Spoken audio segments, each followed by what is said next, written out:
अस्सलाम वालेकुम स्टूडेंट्स, मैं हूं हुज़ैफर रफ़ी, आपका टीचर बायोलॉजी का। और हम डिस्कस कर रहे हैं 10th क्लास की बायोलॉजी।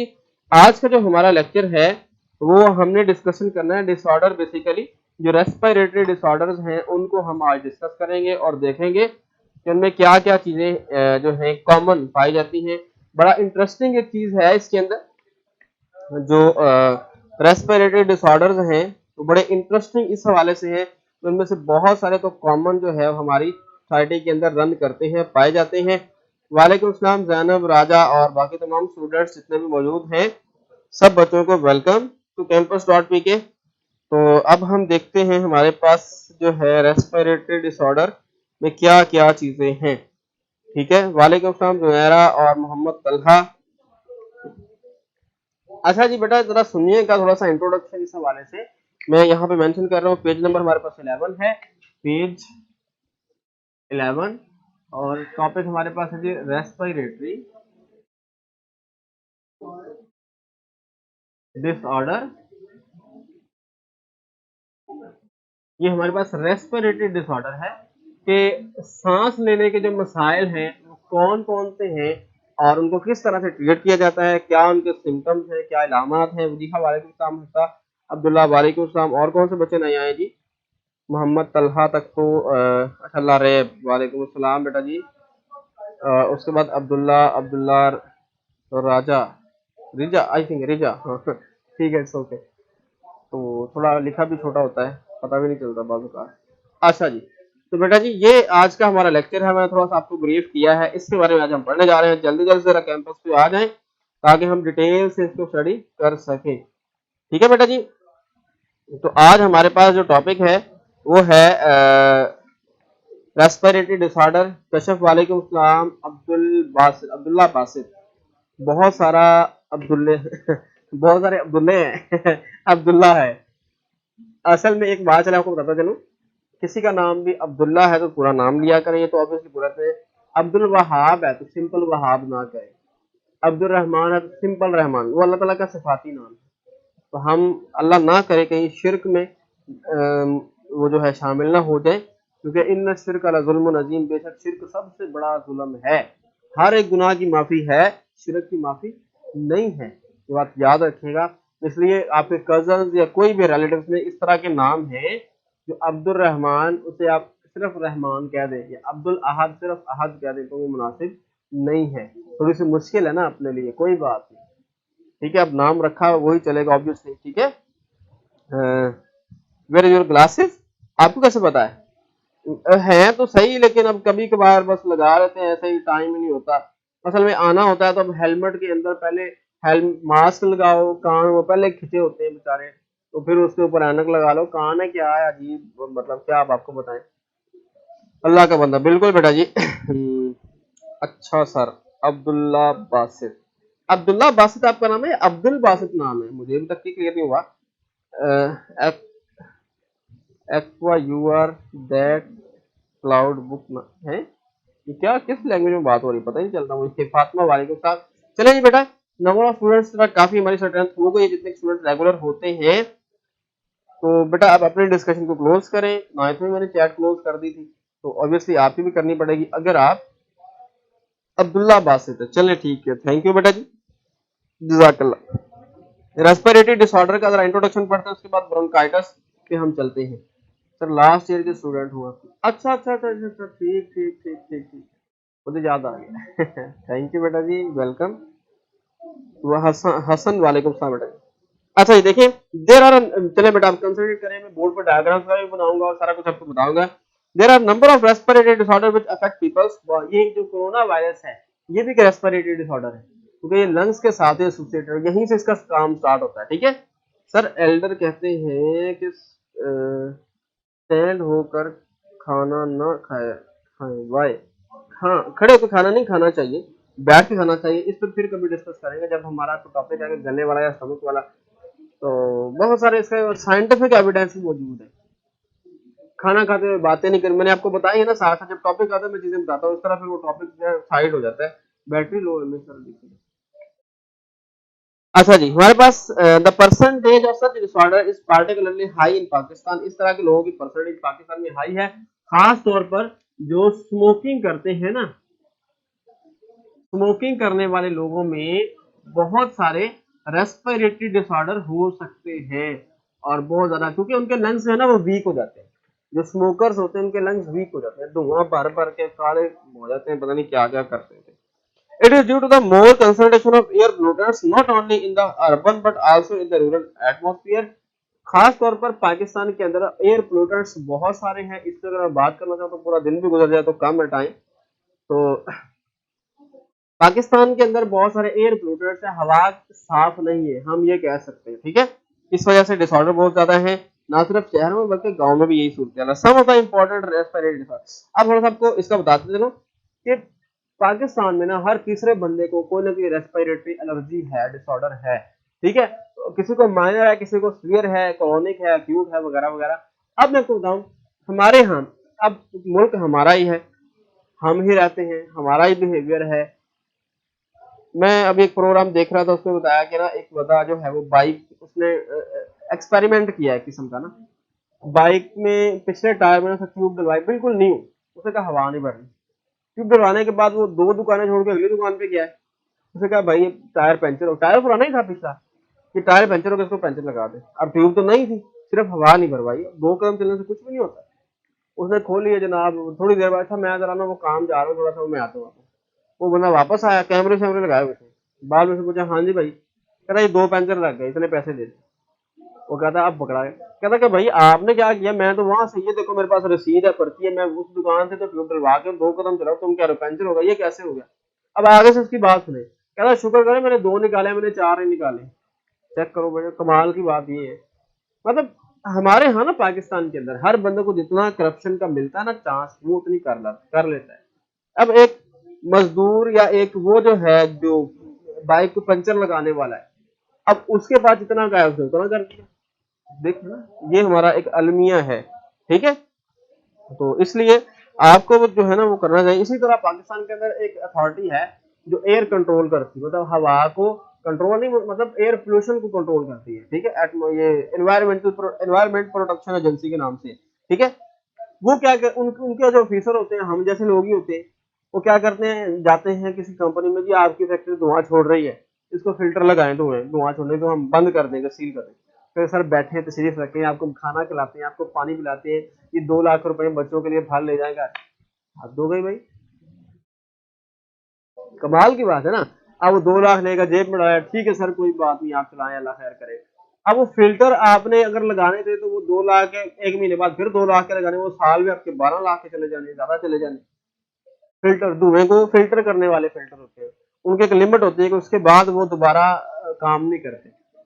तो उसने 2 लाख में काम चला लिया है, मेरे जैसा बंदा भी खुश हो गया, मुझे पैसे आ रहे हैं, हर फैक्ट्री में जाऊंगा, लाओ जी लाओ जी लाओ जी लाओ जी, ये काम नुकसान उसका अपना भी हो रहा है, उसके अपने बच्चों का भी हो रहा है, और बाकी तमाम लोगों का भी हो रहा है उसके वजह से, क्योंकि हवा सारी पोल्यूटेड हो रही है ना, हवा सारी गंदी हो रही है उसके एक एक्शन की वजह से। ये हमारे अंदर लेवल ऑफ जो है ईमानदारी का आप कह सकते हैं ये है।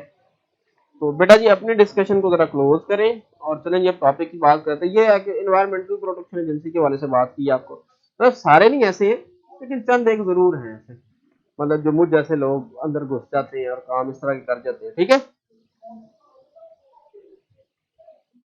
बेटा अपने डिस्कशन को क्लोज करें, बल्कि मिस यहाँ पे वो टैब नहीं खुली क्लोज करने वाली,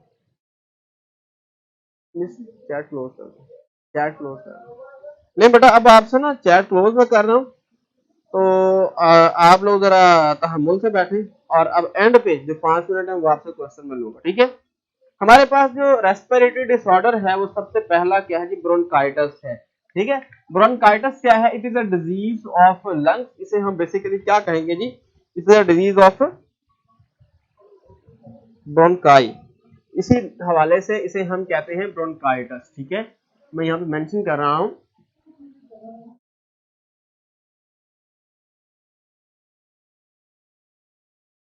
ये ब्रोंकाइटिस एक डिजीज है।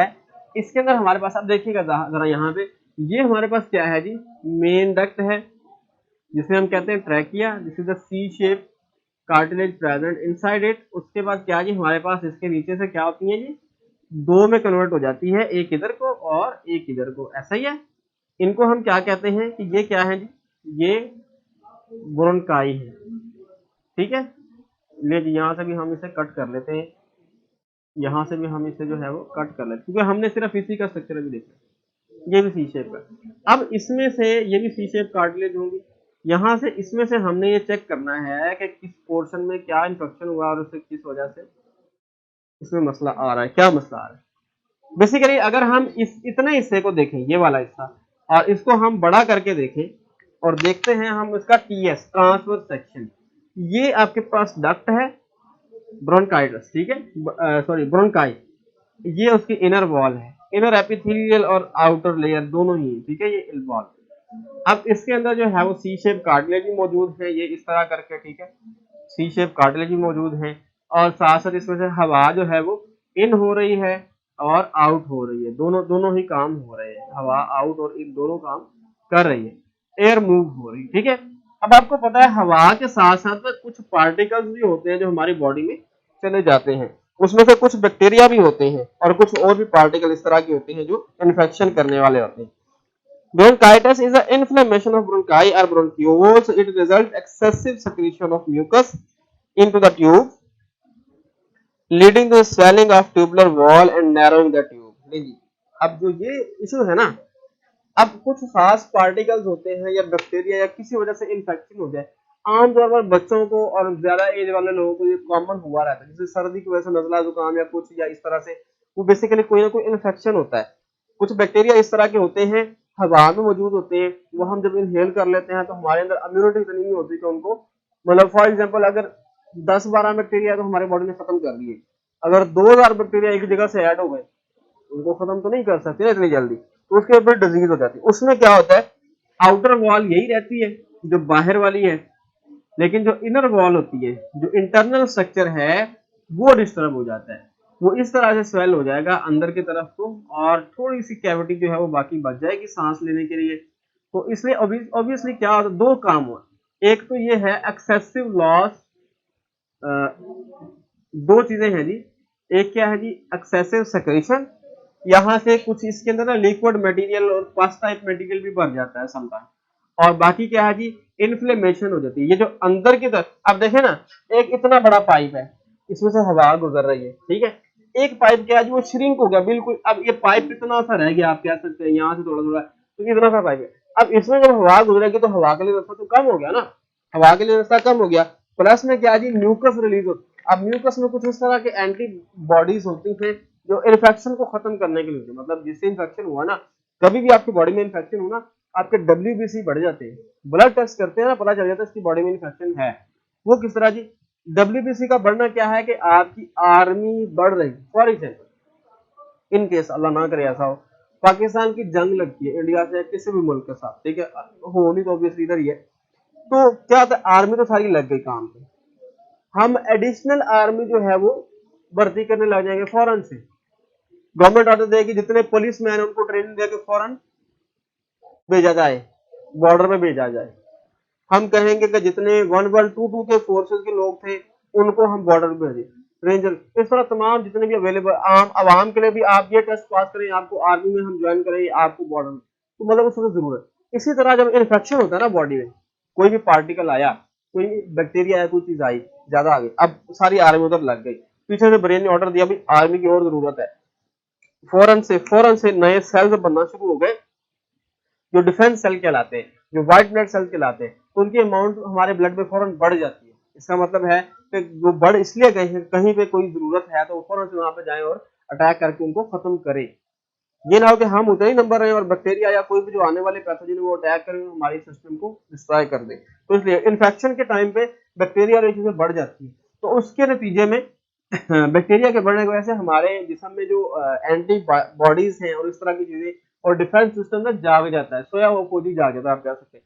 तो उससे क्या होती है, म्यूकस प्रोड्यूस होती है यहाँ से, एक्सेसिव म्यूकस, म्यूकस में कुछ इस तरह के केमिकल हैं जो बैक्टीरिया को और दीगर जो इस तरह के पैथोजेंस हैं, माइक्रो ऑर्गेनिज्म उन्हें खत्म करते हैं, ठीक है। तो इसलिए फिर क्या होता है, फौरन से वो सिक्रीशन ज्यादा बनना शुरू हो जाती है जिसमें एंटी पैथोजन बैक्टीरिया को मारने वाले केमिकल है। एक तो इन्फ्लेमेशन होगी, सोजिश होगी, डायमीटर कम हो गया, दूसरा इसमें से लिक्विड मटेरियल भरना शुरू हो गया उनको खत्म करने के लिए, इन्फेक्शन बैक्टीरिया की वजह से हुई है, दो मसले हो गए कि टाइम में, इसे हम कहते हैं ब्रोंकाइटिस।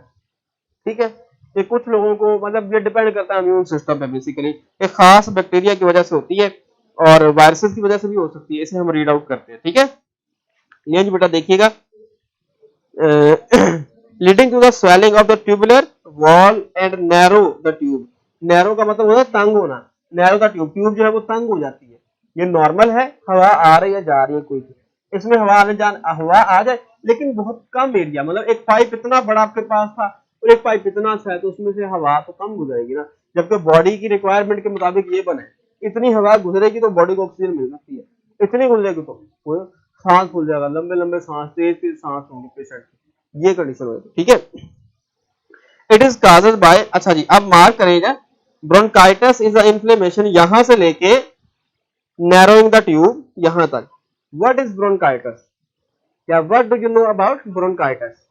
ठीक है, ये क्वेश्चन हो गया आपका, मैं यहां पे मेंशन कर देता हूं, what is bronchitis.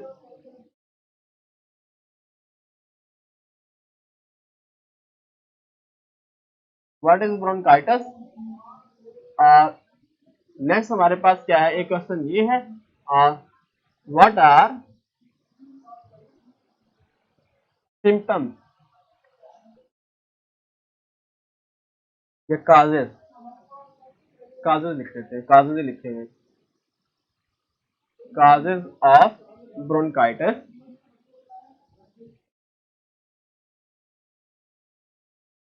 What is the causes or symptoms of bronchitis, वो अब हम पढ़ने जा रहे हैं। It is caused by viruses, bacteria or exposure of chemical irritants. Chemical irritant कि किसी केमिकल से आपको एलर्जी है, वो फौरन से आपको इफेक्ट करेगा और उसकी वजह से ये सारा काम शुरू हो जाएगा। ठीक है, टोबैको स्मोक, जो सिगरेट का धुआं है, तंबाकू का धुआं है, उससे भी कुछ लोगों को एलर्जी होती है और उससे भी वो अफेक्टेड हो जाते हैं।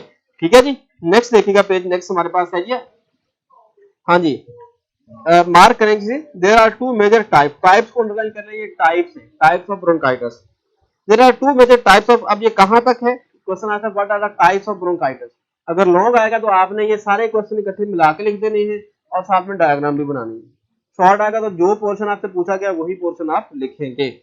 There are two major type of bronchitis, types हैं एक्यूट एंड क्रोनिक, एक्यूट है और क्रोनिक है। The acute bronchitis usually let last about 2 weeks and patient recover with no permanent damage of the bronchi or bronchioles, के 2 हफ्ते तक रहती है ये कंडीशन। अगर एक्यूट कहते हैं पहली स्टेज को, क्रोनिक कहते हैं आखिरी स्टेज को, तो उससे भी सीवियर हो गई, ज्यादा हो गई। एक लेस डेंजरस डिजीज है, मतलब कंडीशन है ना, बैक्टीरिया ने अटैक किया, अगर हमने ट्रीटमेंट कर ली तो ठीक है, अगर नहीं की तो उनका अटैक बढ़ जाएगा, तो बढ़ गया तो फिर मसला ज्यादा खराब है।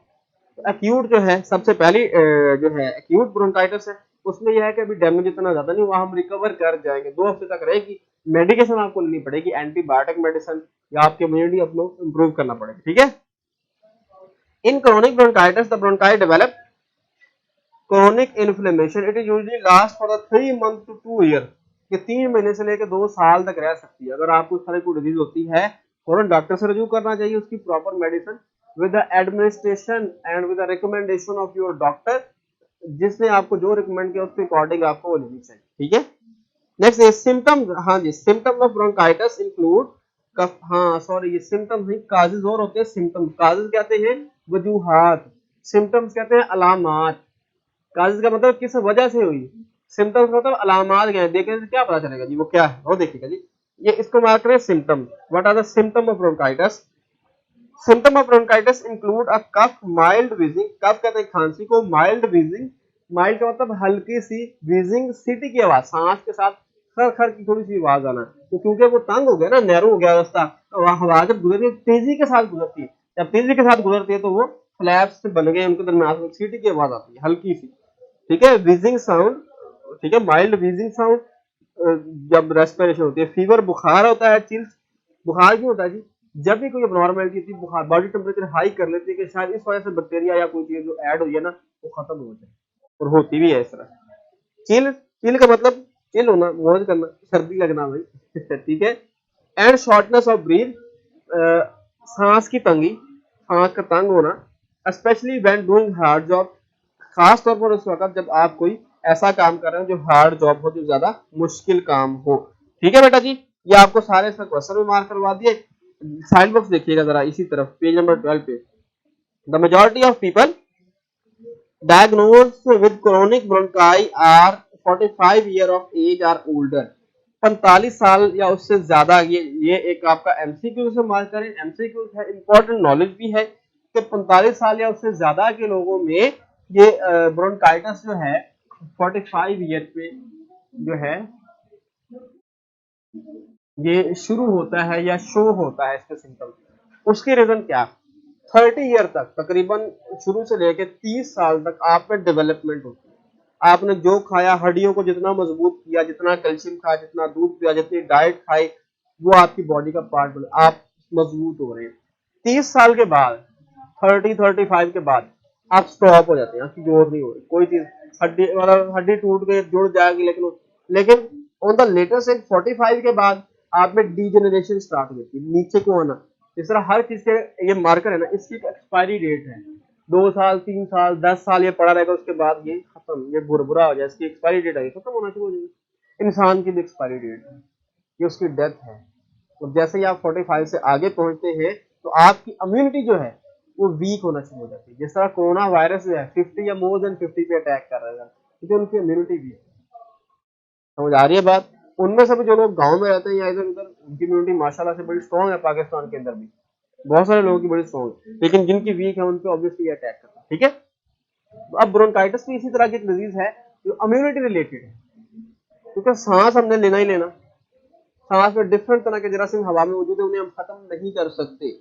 Not possible to filter every breath, हम हर सांस को फिल्टर करके नहीं ले सकते, या फिर ऑक्सीजन का सिलेंडर लगाए हॉस्पिटल में लेटते हैं, ऐसा तो जिंदगी नहीं गुजरती ना, पॉसिबल नहीं है। एक दिन में हम कुछ 26,35,370 रुपए की ऑक्सीजन इस्तेमाल कर जाते हैं 24 घंटों में। 24 घंटों में हम इतनी ऑक्सीजन इस्तेमाल कर जाते हैं, एवी इतनी अगर हम हॉस्पिटल में यूज करें ऑक्सीजन इस क्वालिटी की, अच्छी क्वालिटी, वो इसी क्वालिटी की, तो वो इतना बिल हमारा बन जाता है। तो हम जिंदगी कितने 24 घंटे जी लिए, कभी उस रात का शुक्र अदा किया, कभी इस नेमत पे शुक्र अदा किया कि अल्लाह तेरा शुक्र है तूने ऑक्सीजन प्रोवाइड किया है सांस लेने के लिए। हमने कोई कसर नहीं छोड़ी, जंगलात को आग लगाई, कार्बन डाइऑक्साइड ज्यादा रिलीज की, ऑक्सीजन कंज्यूम की हर तरह से, लेकिन अल्लाह वो ज़ात है जिससे इस दुनिया को चलाना है। इंसान की हैसियत इतनी सी भी नहीं है उसके सामने, हम इसको जितना ही बिगाड़ ले दुनिया को, जब तक अल्लाह का हुक्म नहीं हुआ कुछ भी नहीं होने वाला। कहते हैं हर साल कहते थे एनवायरमेंट इस बार सर्दियां कम हो गई है, सर्दी आई है, किधर गए एनवायरमेंट वाले दो देखा, कोई सर्दी उतनी, फिर वो पीक पे पता नहीं कितने साल के रिकॉर्ड टूट गए। हालांकि अब तो पोल्यूशन ज्यादा है, गर्मी आती तो गर्मी का रिकॉर्ड हो। अल्लाह की ज्यादा चलाने वाली इंसान की वक़्त नहीं है, इंसान के ये सब मान लेना चाहिए, जितनी जल्दी मान ले, अल्लाह के आगे झुक जाए, आजिज़ी इख्तियार करे, वही उसके लिए बेहतर है। खैर हम बात कर रहे थे ब्रोंकाइटिस की। चले जी, आपसे गपशप का भी टाइम है तो मिस क्या टोन कीजिएगा। अब आप क्वेश्चन मुझे करेंगे जो भी इस टॉपिक के रिलेटेड होंगे। कल इंशाल्लाह हम पढ़ेंगे एम्फीसीमा, टॉपिक यही हमारा रहेगा, रेस्पिरेटरी डिसऑर्डर, तो इसे ही हम करेंगे। अभी आपका टेस्ट भी जो है ले जी बेटा, सुभान अल्लाह, अच्छा सुभान अल्लाह भी शुरू हो गया साथ, ले जी बेटा आपका टेस्ट भी स्टार्ट हो गया सुभान अल्लाह के साथ ही। Which of the following is called voice box. हाँ जी, ट्रेकिया लैरिंक्स ब्रोंकाई एल्वियोलाई, बड़ा आसान उसे दिया क्वेश्चन। नेक्स्ट मूव करेंगे तो normal breathing rate in human being कितना है जी, 10 to 40, 16, 20, 30, बड़ा आसान बट इंपॉर्टेंट एमसीक्यू। ठीक है, नेक्स्ट मूव करेंगे, थर्ड क्वेश्चन है हमारे पास, ड्यूरिंग एक्सरसाइज और other hard physical work the breathing rate में increase up to 30 to 40, 50 to 60, 50 to 55, 60 to 70। और ये आपके क्वेश्चन खत्म हुए। 1 मिनट और 18 सेकंड आपके पास टाइम है, इस टाइम के अंदर अंदर आपने जो है इसे कंप्लीट करना है। और साथ साथ अभी जो है वो मैं आपसे क्वेश्चन लूंगा, फिर आपका बेटा अल्हम्दुलिल्लाह बिल्कुल ठीक ठाक है। साथ साथ आप क्वेश्चन भी कर सकते हैं। जैसे ही आपके टेस्ट का टाइम खत्म होगा आपके नंबर भी आ जाएंगे, फिर देखते हैं आप लोगों ने क्या मार्क। मुझे बताइएगा आज का लेक्चर कैसा लगा आपको, रिव्यू में आपने बताना है, कमेंट में आपने बताना है कैसी समझ आई आपको। और ये आप लोगों पे डिपेंड, जैसे ही चैट ऑफ होती है ना लेक्चर अच्छा हो जाता है। कमाल की बात हुई है। मेरा ख्याल है कि सब बच्चे जो है ना वो करने में बिजी हैं।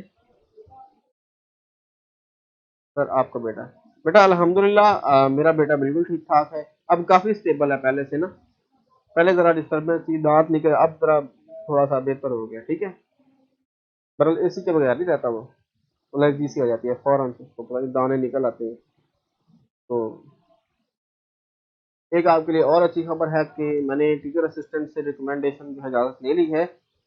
ये बेटा आपने रिव्यू में बताना है और कमेंट में बताना है, ठीक है। तो उन्होंने कहा कि आप अपना नंबर शेयर कर दें स्टूडेंट के साथ, तो मैं आपका नंबर अपना नंबर शेयर कर दूंगा आपके साथ। लेकिन कुछ आपसे रिक्वेस्टेज हैं।